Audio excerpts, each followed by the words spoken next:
dia, meu nome é Ana Paula, sou mulher quilombola, né, da comunidade quilombola Dandá. Estou aqui hoje, né, para falar um pouquinho sobre as abelhas uruçu, que são nativas da Mata Atlântica e que é de grande importância para a gente. Antes disso, antes de eu mexer com as abelhas, eu vou mostrar algumas coisas que a gente precisa. Essa daqui é uma fita, que já vocês vão saber para que a gente utiliza essa fita. Isso aqui é a seringa, né, de 60 ml, que a gente geralmente utiliza para poder tirar mel, né, colocar nos potinhos, que depois também vocês vão ver os potinhos de mel, se tiver algum ali. Esse aqui é um pincel que geralmente a gente utiliza para poder fazer dar uma passadinha na caixa, para tirar algumas impurezas, né? Uma poeirinha, alguma coisa assim. Isso aqui é uma faca que geralmente a gente usa, porque quando tem as frechinhas das caixas, as abelhas costumam tapar com cera. Então essa caixa cola uma sobre a outra. Então a gente precisa enfiar uma faca assim para poder levantar, né, essa caixa, sem criar muitos danos para as abelhas, entendeu? Então vamos lá. Agora para o processo. Uma caixa normal de abelha, ela precisa ter o porão, o ninho, é melhor aqui na frente, né? O porão, o ninho, o sobreninho e aqui a melgueira. Geralmente os potes de mel ficam aqui em cima, né? Fica aqui nessa parte. Mas como as abelhas é que mandam, nem sempre todas obedecem de fazer, né, os potes de mel aqui em cima. Algumas delas fazem aqui no sobreninho, que é essa parte aqui, né, do sobreninho. E aí então eu vou abrir aqui para vocês saberem porque a gente está fazendo a multiplicação dessa abelha agora. Por quê? Como é que a gente vai saber? Quando a gente levantar a melgueira aqui, ó, para isso que a gente utiliza, tá vendo essa ferramenta que eu falei? Quando a gente levantar essa melgueira, a gente não pode dar baque na caixa, não pode balançar por causa dos óvulos das abelhas, que eles ficam todos em pezinhos. Se você dar baque na caixa, eles vão todos virar, não vai ter abelha, as abelhas vão morrer. Aqui é a melgueira que eu tô retirando agora. Quando essa parte aqui, né, começa a tocar na melgueira, a gente sabe que é uma abelha que já tá boa para poder fazer a multiplicação, né? Então, assim que a gente fica sabendo. Então por isso que a gente tá aqui hoje, para poder fazer a multiplicação, né, dessa caixa de abelha. Essas abelhas, elas não têm ferrão, né? Aqui na minha área de produção familiar, eu utilizo elas para me tirar o mel, para me consumir, para mim, para minha família, né? E quando excede, quando sobra uma parte, né, que a família, acima da quantidade que a família vai consumir, a gente vende para alguns companheiros que está precisando e pede pra gente, né, esse mel de abelha uruçu, que é um mel muito bom. Na verdade, a gente tem o costume de utilizar mel como remédio, mas mel não é remédio, mel é alimento. E se a gente consumir pelo menos uma colher de mel de sopa pela manhã e pela noite, a gente já vai ter uma imunidade assim muito boa, que vai livrar a gente de gripes, resfriado, as pessoas que têm problemas de rinite, sinusite, né? Já vai dar uma fortalecida nesse sistema imunológico. Então o mel, ele é um alimento, ele não, a gente utiliza mais como remédio, né? Mas ele é um alimento. Ele também a gente também utiliza ele também como remédio, né? Para colocar no xarope, essas coisas assim. Mas geralmente ele é um alimento para a gente consumir diariamente, né? Com essa finalidade de fortalecer o nosso sistema imunológico. É um mel que é feito das floradas, né? Geralmente da florada do pau-pombo, do murici, da candeinha, que são algumas árvores da Mata Atlântica, né? Eles também utilizam, que a gente também faz a pastagem de algumas plantas que a gente utiliza também para a parte medicinal do uso do quilombo, né? Como a pitanga, eles também vão na florada da pitanga também para poder fazer o mel, elas também usam. O pau-pombo também, quando está no período de florada também, né? O murici também, elas vão. E você percebe que dentro dos potes de mel há uma coloração diferente de uma florada para outra. E o sabor também é muito diferente. E um dos melhores mels que a gente tem é o da candeinha, né? Que é uma florada branca, é uma floradinha branca. E geralmente elas coletam, né, o pólen para poder fazer esse mel. Então agora, se algumas pessoas quiserem ver os potes, essa daqui não tem muito pote. Ah, uma coisa importante também que a gente utiliza. Nesse período de chuva, as abelhas elas não saem da casa, que está chovendo. Então a gente tem que fazer o quê? Como elas não saem para poder se alimentar, para buscar o alimento, que é o pólen, para poder fazer o mel, a gente costuma fazer um xarope, né, de açúcar com água, e muitas vezes a gente utiliza também, né, ervas aromáticas, que é o que? O capim-santo, a gente faz o chazinho do capim-santo, ou da erva cidreira, que elas também vão na florada da erva cidreira também. Lembra que eu falei da pastagem, que a gente tem que fazer também, para dar um suporte nessa florada também. Então, elas vão nessa florada, né? A gente costuma pegar essas ervas e fazer um chazinho atrativo, né? Para poder atrair elas também. E a gente coloca nesses alimentadores aqui, ó. Que tem, você pode ver aqui que dentro da caixa tem um alimentador. E aqui fora também tem outro alimentador. Vou mostrar a vocês. Os alimentadores, esses daqui são feitos artesanais, né? Dependendo. Esse daqui é para ficar na melgueira. Você vê que é um pouquinho mais rasa, né? Então a gente coloca aqui dentro da melgueira para poder alimentar elas. Esse daqui, como eu falei, que tem algumas que não vem na melgueira, né? Não coloca os potes de mel aí. Então a gente faz o quê? Coloca no sobreninho, ó, coloca aqui dentro, e aqui dentro a gente despeja o xarope. Aí algumas pessoas podem estar perguntando assim: por que tem essas pedras? Essas pedras estão aqui porque se a gente colocar o xarope, né, que é feito com açúcar, e o chazinho da erva aromática, como eu falei, como atrativo, né, vai fazer o que? Elas vão entrar aqui para poder consumir esse xarope e elas vão morrer afogadas. Então por isso que tem que ter essas pedrinhas aqui, ó. E elas também fazem o que? Elas, até as pedras, vocês veem que ela coloca cera para que as pedras não saiam do lugar, né? Então, assim, a sabedoria da mãe natureza, né? Elas utilizam dessa sabedoria aí. Então agora que eu já mostrei a vocês aqui o que é alimentador, para que serve as pedrinhas, né? Eu vou mostrar agora a gente fazendo a multiplicação da caixa, a gente fazendo a divisão de caixa, né? Ou seja, eu pego essa caixa, que aqui é o porão de novo, o ninho e o sobreninho. Então a gente retira aqui, ó, o sobreninho. Agora vocês vão ver algumas abelhas aí no disco, né? Ah, gente, outra coisa que eu esqueci de falar, que isso aqui, ó, é o disco de cria, porque eu não quero mexer muito para não estar incomodando elas, ainda mais que o tempo não está muito favorável, para não estar incomodando ela. Mas isso aqui, ó, é o disco de crias novas, ó.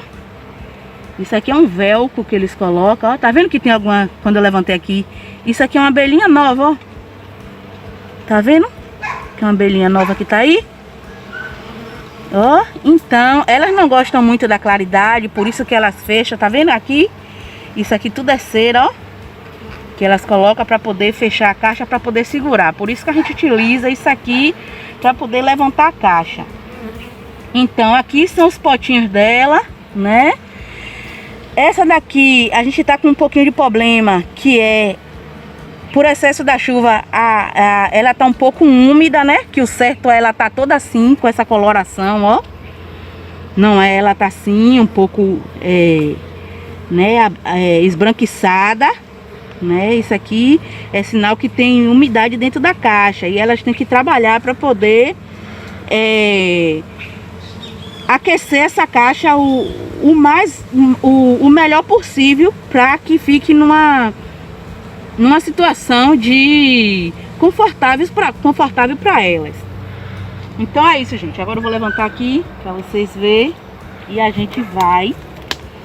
Será que a gente vai ver uma rainha aqui agora? Será que a gente vai ver a rainha? Que a rainha geralmente ela fica aqui no ninho, embaixo.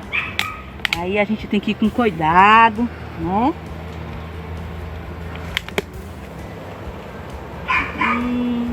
Elas agora podem dar uma tacadinha.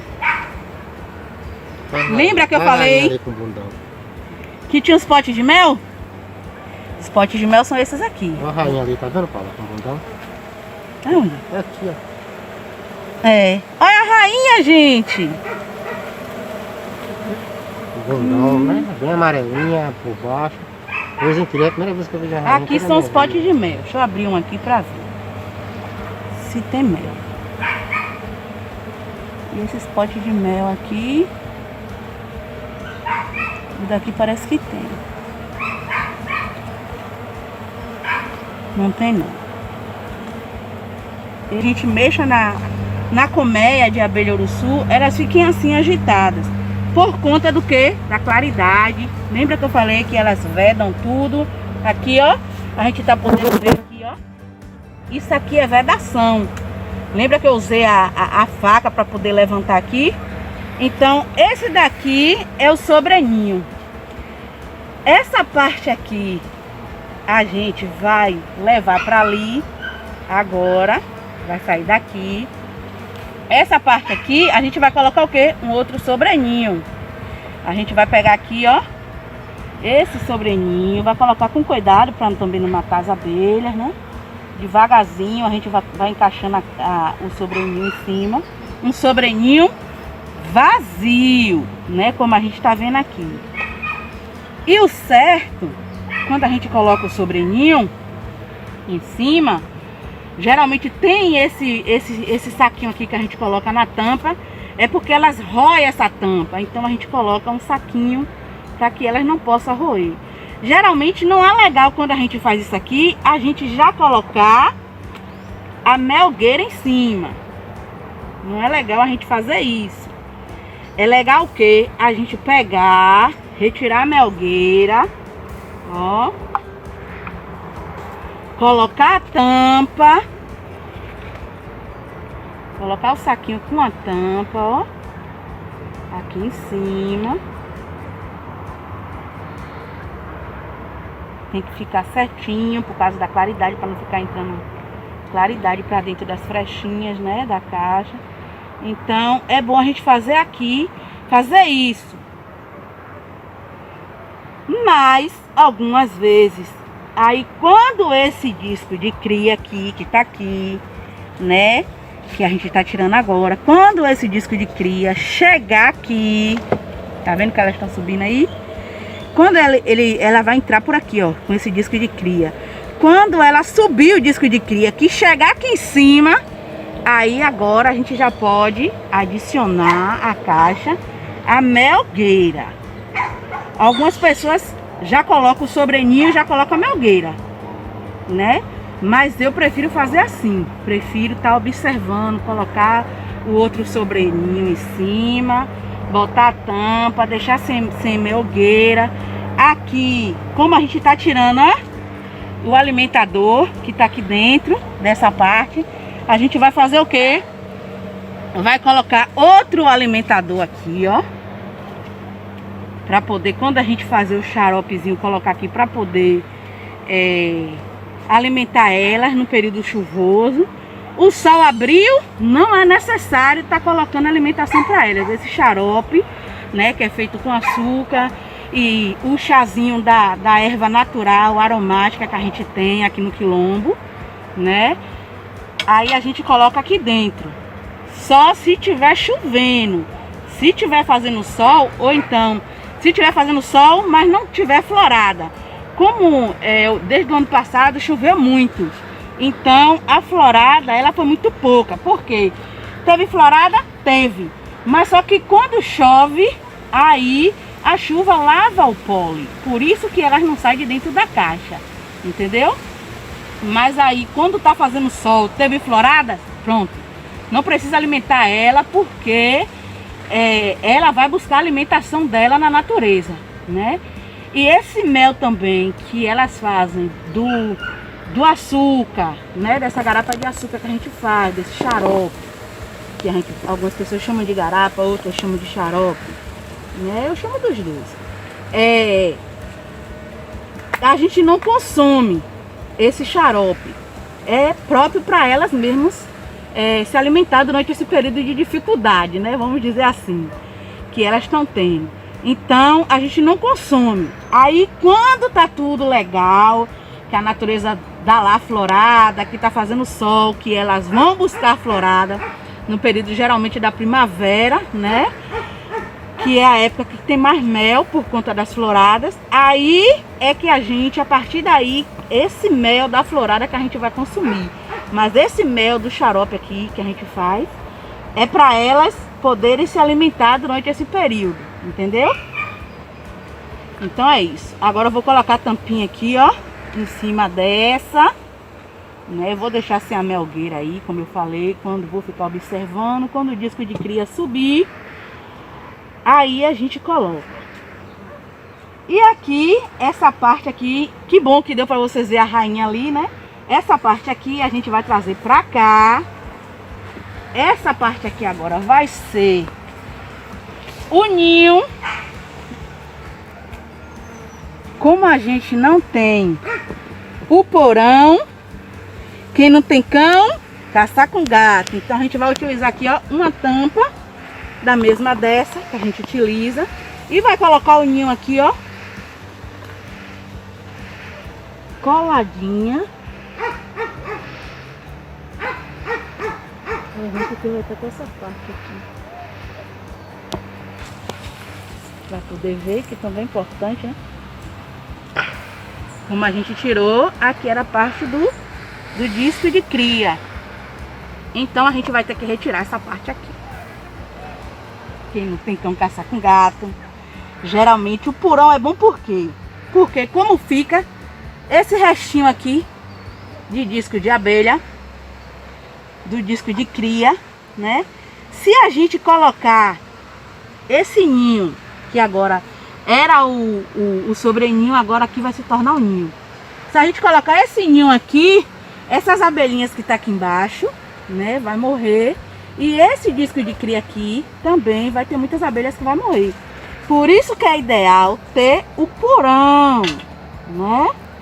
Que o porão aqui embaixo vai sustentar isso aqui, não vai tocar embaixo. Então vai ficar aqui, ó, o porão, o ninho.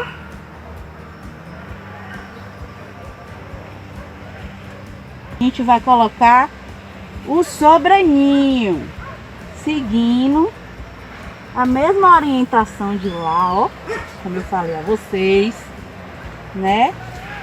E a gente vai colocar aqui em cima um plásticozinho, né, por baixo dessa tampa, e depois coloca a tampa por cima.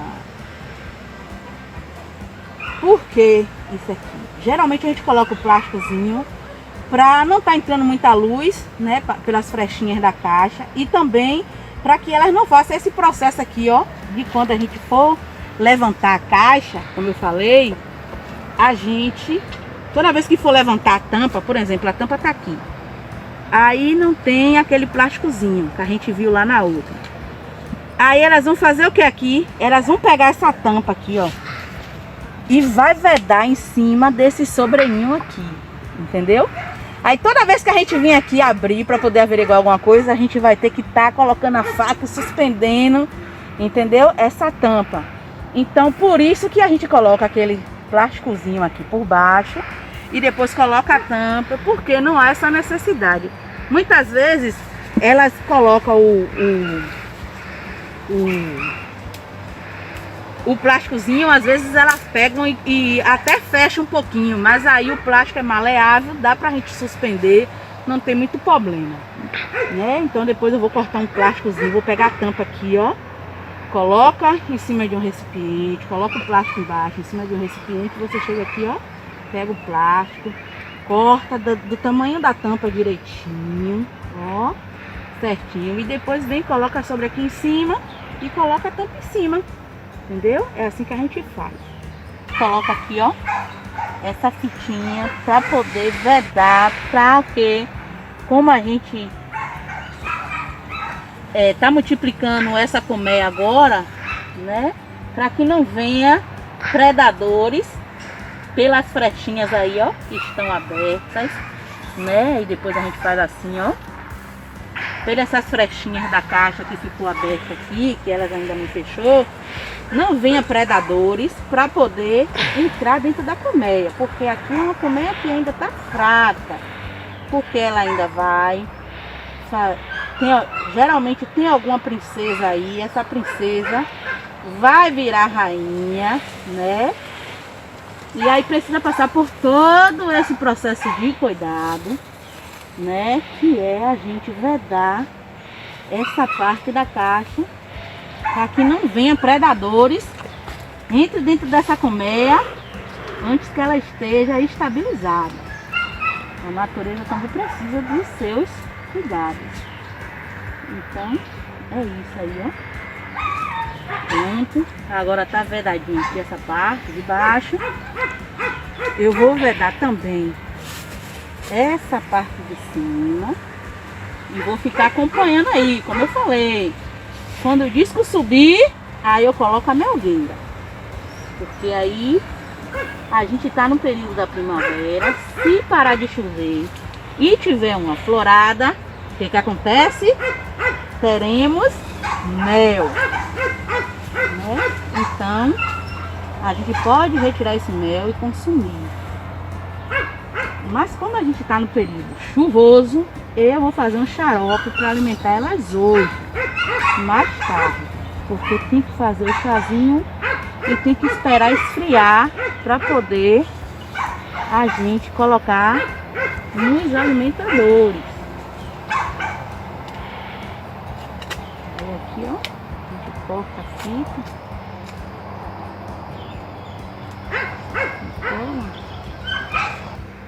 Então, eu já trabalho com essas abelhas já tem mais de 2 anos, né? É uma abelha que o benefício dela não é só o mel, também tem o próprio própolis também que ela produz, que também a gente pode utilizar para outras coisas, até mesmo para fazer alguns produtos, né, de cosmético. Pode deixar aí que depois eu... Então, a abelha também, uruçu, ela é importante não somente por conta do mel, né? Não é só o produto que ela dá o própolis, ela dá o mel. E ela também faz o processo de polinização de algumas culturas, como pimentão, né? Não necessariamente somente a uruçu, mas a italiana também faz, que o pessoal chama de abelha também africanizada. Alguns conhecem como italiana, outros como africanizada. A própria abelha mangangá, que é a abelha que faz o processo também de polinização da flor do maracujá, faz o cruzamento da fêmea com o macho, né? Então as abelhas, ela tem assim uma fundamental importância, né, para o planeta, na verdade, e na produção de alimentação, porque muitas vezes se a gente tiver plantado a cultura, mas a gente não tiver aquela determinada abelha, né, que é necessária para polinizar aquela cultura, a gente não vai ter o fruto, né? Algumas polinizam, como eu falei, que é a questão da abelha mangangá, né, que geralmente a gente conhece também como uma abelha solitária, porque elas são casal. E aí quando um morre, o outro fica solteiro até o dia da sua morte também. Então, se a gente plantar o maracujá, por exemplo, e a gente não tiver abelha mangangá, a gente não vai ter sucesso, porque a gente não vai ter um fruto bonito, a gente não vai ter um fruto saudável, né?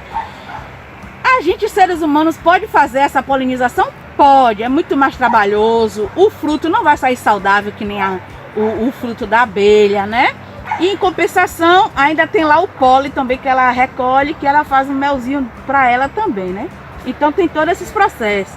A agricultura não é só mexer com a terra, mas também a gente depende de todos esses trâmites, né, da natureza, como as abelhinhas, né? Ter uma terra com solo bacana, saudável também, né, para poder fazer. E também ter a cultura, a semente crioula e também a abelha para poder polinizar, para poder ter sucesso com os frutos, né? Frutos saudáveis, de ótima qualidade e que a gente vai se deliciar, né, dessa fruta. E sabendo, eu digo que o processo de produção, de trabalhar com as abelhinhas, de plantar, é um processo muito lindo, muito gostoso, maravilhoso, porque o sabor que a gente sente não é a mesma coisa da gente ir no mercado, comprar uma fruta e trazer para casa e comer. Quando a gente tira uma goiaba do pé, quando a gente tira um maracujá do pé, e aquele pé de maracujá a gente sabe que foi a gente que plantou, aquela goiaba a gente sabe que foi a gente que plantou, né? E cuidou daquela planta, né? Até ela chegar no período de frutificar. É uma outra, a gente come com outro sentimento, né? É um outro sentimento. Pelo menos eu sinto assim, né? Que é um ótimo sentimento da gente estar comendo aquele alimento, sabendo que foi a gente que plantou, foi a gente que cuidou. E em contrapartida, como retribuição, a natureza está dando aquele fruto, né, saudável pra gente, que a gente vai comer também e o nosso corpo vai ficar com uma alimentação saudável, que disso também vai trazer muitos benefícios para a nossa saúde, né? Então, era isso que eu tinha para falar para vocês, né? Muito obrigado. Eu aprendi a trabalhar com as abelhas Uruçu através de um curso que eu fiz na Fundação Terra Mirim, aonde várias pessoas de várias comunidades vizinhas, né, da Fundação Terra Mirim foi convidada, e a Terra Mirim que promoveu esse curso com os profissionais, né, que já trabalham com essas abelhas, com os professores, e foi através deles que eu aprendi, né, tudo isso que eu tô falando para vocês aqui. E muita coisa também, como o curso eu já fiz já tem um tempinho, tem muitas coisas também que a gente esquece. Mas a gente só aprende mesmo lidando, fazendo no dia a dia. E é um trabalho muito gostoso. É um trabalho que você tem que ter paciência, porque como eu falei, não pode estar dando baque na caixa, né? Porque senão vai gorar os ovos. Tem que ter o cuidado de não estar matando as abelhinhas também, porque elas são muito importantes. E as campeiras, na verdade, elas só têm 42 dias de vida. Então imagine aí, você tem que ter todo um cuidado para poder não estar matando essas abelhas, porque naturalmente elas trabalham tanto dentro da colmeia que elas só têm 42 dias de vida. Então, na hora de abrir essas caixas, na hora de fechar essas caixas, a gente tem que ter um pouquinho de cuidado para a gente... Acontece sempre matar uma ou duas, mas a gente matar o mínimo possível. Se a gente não conseguir matar nenhuma, é maravilhoso, né? A nossa meta é não conseguir matar nenhuma, mas se ainda conseguir matar uma ou duas, a gente vai procurando se aprimorar, ter mais paciência, porque é uma atividade que para você fazer também tem que ter paciência, tem que ter carinho, tem que gostar, né? Porque elas fazem o mel, fazem o própolis, né, pra gente, com tanto amor, com tanto carinho. É um trabalho tão árduo delas, né, das campeiras, tá trazendo isso, né, da rainha que comanda toda a colmeia, né, faz todo um processo, e é um processo muito bonito. As abelhas, elas também, assim como as formigas, né, ensinam muito a gente, os seres humanos. Então a natureza, ela ensina muito o ser humano. Se a gente prestar atenção, a gente aprende muito, porque eles dão muitas aulas pra gente, né? E a gente fica assim, poxa, como um animal irracional ensina tanto pra gente, né? E a gente, às vezes, seres humanos, tem tanta dificuldade de aprender um com os outros, né? Então, Então era isso que eu tinha para falar para vocês. A Terra Distância é uma adaptação das atividades de assistência técnica e extensão rural do Bahia Produtiva, projeto do Governo do Estado da Bahia, por meio da Secretaria de Desenvolvimento Rural do Estado da Bahia, executado pela CAR, a Companhia de Desenvolvimento e Ação Regional, com recursos provenientes de acordo de empréstimo com o Banco Mundial. Essa modalidade visa dar continuação às atividades de capacitação e apoio para produtores, associações, cooperativas, empreendimentos produtivos e agentes comunitários rurais.